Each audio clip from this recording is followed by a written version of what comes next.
Hi, I'm Anna. Welcome back to Books on the Go. I'm here with my Women's Prize Shortlist predictions video, and I've loved some of the others. I've just watched Eric and Anna's predictions and have been quite inspired. It's not easy to choose actually, so I don't envy the judges. I have not read the whole of the long list, but I feel like I've read enough that I can make some comparisons. And there are a couple that I haven't read that might make it, and I sort of hope they do make it because I'd be quite interested to read them, and that'll prompt me to pick them up. So let's get started. The first one is The Silence of the Girls by Pat Barker, which is a retelling of the Trojan War from the point of view of Briseis, who was taken as a slave by Achilles. And I have this book and I couldn't find it, and I don't know if I've lent it to somebody or let it go or what's happened. We did it on the podcast. I really liked it. I thought it was very strong, and there were a couple of things that troubled me. One was that I'd gone in expecting, and Anna and Eric in their video really articulate this very well, but I'd gone in expecting it to be the women's point of view, and I found it was still very much romanticised Achilles. So it wasn't quite what I was expecting, and I loved Achilles in the book, but that's troubling as well because he's not necessarily an ideal hero, but he's very much portrayed as a hero in a sense. And the other thing that troubled me a bit was it was very English. So there's a scene where Achilles is shown the different women that he might take as, or girls he might take as slaves, and then he chooses Briseis and he said, "She'll do, cheers lads," or something like that. And it was so English and laddish, and it just jarred because it took me out of, I felt like I was meant to be in Greece, or I think it's part of Turkey now, where that was set, that scene, but it had a very English feel to it. Having said that, I thought the writing was really crisp, and it held together for me as a novel, as a story. And Briseis, I liked her even though I didn't feel for her as much as I was expecting to. Having said that, I thought it was very strong, and I have tipped it to be on the shortlist.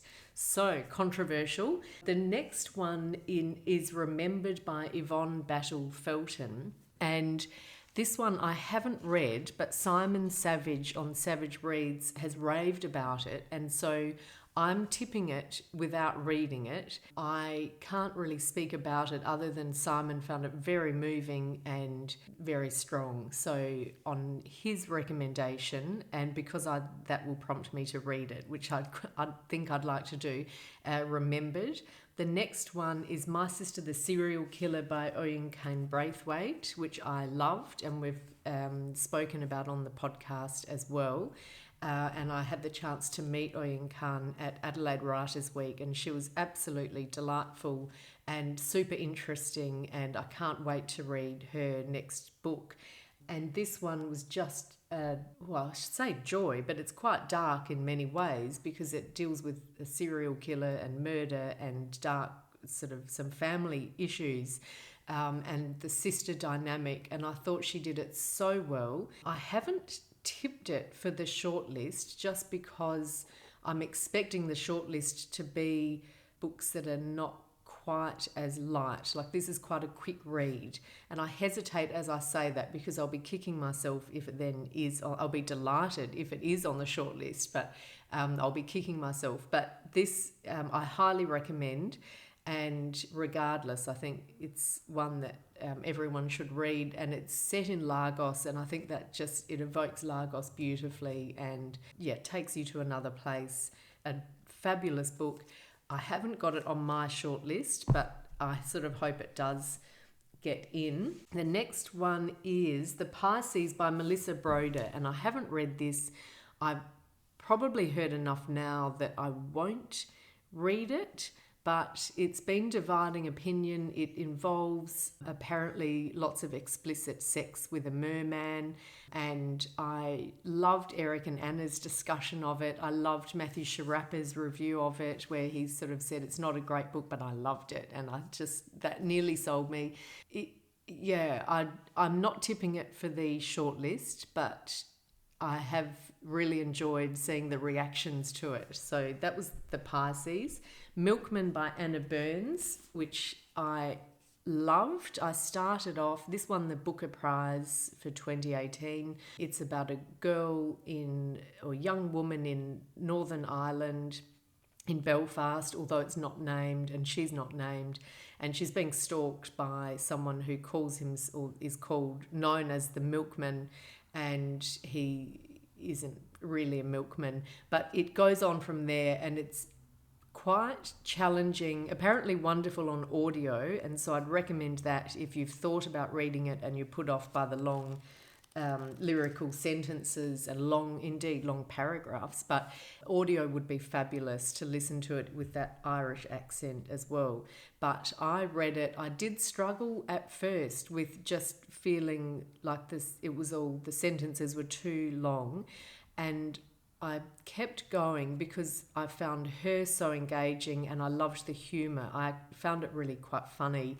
And then by the end, it really moved me and had stayed with me. And it was a book that I couldn't stop thinking about. And I just thought it was such a strong book. I don't know. I have a feeling the Women's Prize is partly judged on accessibility. And I don't know that I would say it's the most accessible book, because a lot of people will just be put off by the long sentences. But I feel like it's so strong and, for me, quite delightful by the end. I am tipping it for the shortlist on my sort of wish list, I suppose. So that's Milkman by Anna Burns. And the next one is on the long list is Freshwater by Akwaeke Emezi. And I haven't read this. I'm quite intrigued.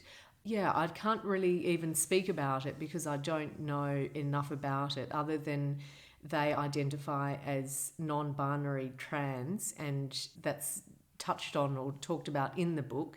So I'd be really interested to read it. I haven't been sold, I suppose, yet in terms of the reviews that I've seen. But actually Sean from Sean the Book Maniac, Sean Mooney, was saying yesterday it was his favourite book, or one of his favourite books of 2018, I think. So I'm getting more tempted. I haven't included it in my tips, but we'll see. The next one is Ordinary People by Diana Evans, which I'm reading at the moment. So this just glorious cover. I really love it. I actually bought it because of the cover nearly a year ago, and I'm glad that it was longlisted because it has prompted me to pick it up. But this I have very mixed feelings about it. I'm enjoying it a great deal in parts, and her sense of humour is wonderful. It's about two couples who live in London, and it really just details from what I can tell so far, and oh gosh, where's my bookmark gone? Oh, I thought I'd lost my spot there. I'm sort of 2/3 of the way in. It seems to be the breakdown of their marriages, or the troubles. Their marriages aren't going so well, and it's after having had kids and that sort of familiar story. And so part of me is thinking, I've heard this a little bit before, not necessarily with diverse characters and this part of South London, but then there'll be passages of beautiful, beautiful writing and very funny at times where I'm laughing out loud and thinking this is just spot on. It's so well observed. And so I'm really, and sometimes quite poignant. So I'm really torn. I sort of, every second chapter I think, well, this should be on the shortlist. And then the next chapter I think, I think this could have been cut down a bit. And sometimes just because the descriptions are so beautiful doesn't mean they all have to go into the book. So I've had really, I've been back and forth on this one, but I would actually love it to be shortlisted. I'm just not sure. So this is hovering, but at the moment not on my shortlist. And I think it's another one I'll be kicking myself if it does. Not kicking myself, but happy if it does make it on there. So that's Ordinary People. Now we have Swan Song by Kelleigh Greenberg-Jephcott, which I haven't read. It's about Truman Capote and the women in his life and how he wrote about them. And they got cross with him, as far as I can tell, which I'm sort of fascinated by, and it sounds gossipy, and I think she knows an awful lot about that period of time, and so I'm interested in reading it. I haven't quite been prompted to pick it up. In fact, I haven't seen it yet in Australia, but I'm sure it's out soon, if not already. And so we'll move on to An American Marriage by Tayari Jones, which we read earlier this year and spoke about on the podcast. Annie loved it. I didn't love it, but I was expecting something different. It's about a married couple, Celestial, and I've forgotten her husband's name, but he gets arrested and sent to prison for something he says he didn't do. And that leads to a lot of issues in their marriage, as you might expect. And I just found it at the beginning of the book, they're both unsympathetic characters and they were arguing already before the arrest happens. And so I sort of felt like this marriage isn't that good anyway. And that is part of the point of the book, is that the marriage takes time to take, and that it has to sort of establish itself, and they lost that chance because he was sent to jail. But the effect for me was just, I didn't really care if the marriage survived or not, because it felt quite tenuous anyhow at the beginning, and also because the characters were unlikable, so I couldn't really get on, I wasn't on their side. I didn't feel for them as much as I had expected to, and I thought it would be a lot more about the wrongful imprisonment side of things, and that sort of glossed over that, or I shouldn't say glossed over, but that wasn't so what I thought was the most dramatic thing that happened to them was passed over very quickly, and it was more about the letters they wrote to each other and what happened down the track and so on. So it left me, to me it felt a bit anticlimactic, and I wanted to love it more than I did, so it hasn't made my shortlist. But again, I wouldn't be surprised if it was on the shortlist. I think she's done an amazing job with it, and lots of people have really loved that book. So that's definitely a possibility. Number One Chinese Restaurant by Lilian Lee, I can't even speak about. I don't know enough about that one. I haven't read it. I've seen some mixed reviews, so we'll move on. Bottled Goods by Sophie van Leeuwen, likewise, I can't say much about, I'm afraid. We'll move on again.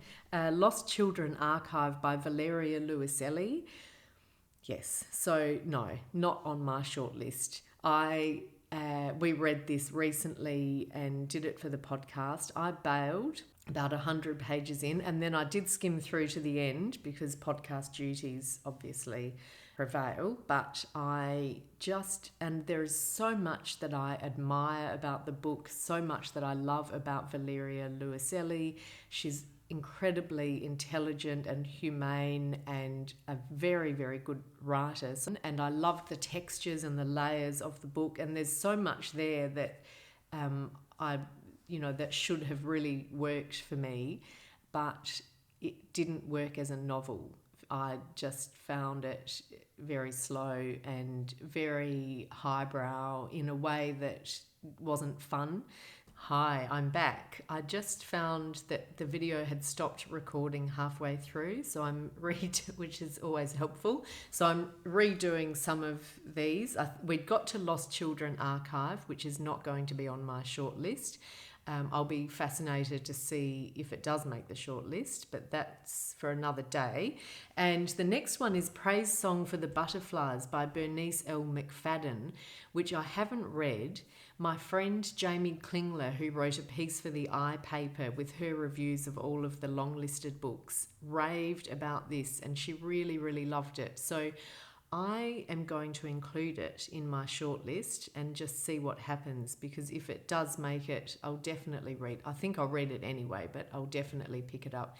Just on Jamie's recommendation, I'm going to include that. So that's Praise Song for the Butterflies, and I don't have it yet. Circe by Madeline Miller, which I have here. That is the telling of the story of Circe, the goddess, and she was banished to an island, and then it's episodic and just talks about things that happened to her while she was there. So, for example, Odysseus lands there and they have their interlude, and it's beautiful. It's really a very generous book. I found it a bit... as a novel, as a story, it didn't work for me completely, just because it's of the nature of it is more episodic rather than having an arc, compared to, say, The Silence of the Girls. But I wouldn't be surprised if it's on the list. It's a really lovely, lovely book to read, and you learn a lot as you go, and Madeline Miller knows Greek mythology so well. So there's a lot of beautiful detail in there, and she brings it to life really well. So I'm actually still undecided whether this or The Silence of the Girls, if you had to choose between those two Greek myth retellings, which one would make the list. So I don't know. Circe would not surprise me at all. It hasn't made my shortlist, but we'll see. And then we have Ghost Wall by Sarah Moss, which is definitely on my shortlist. We read this recently and talked about it on the podcast, and Annie and I both loved it. It was, I think, a perfect small novel. So I won't say any more than that, other than definitely on my shortlist, and I think it's my tip to win, and highly recommend it. So that's Ghost Wall. And the next one is Normal People. The last one, actually, is Normal People by Sally Rooney. So I am tipping this. This will be on my shortlist. It's almost like the moment has passed, because there was so much hype about this book last year, and it was not quite on the Booker shortlist, but that was controversial, and then it has won lots of awards and accolades since then, I think. But a really fresh contemporary love story that she tells beautifully, and she doesn't try to do more than that. I liked that about the book. It just does what it does really well and brings the characters to life. It's very fly on the wall, so you feel like you're sort of part of their lives.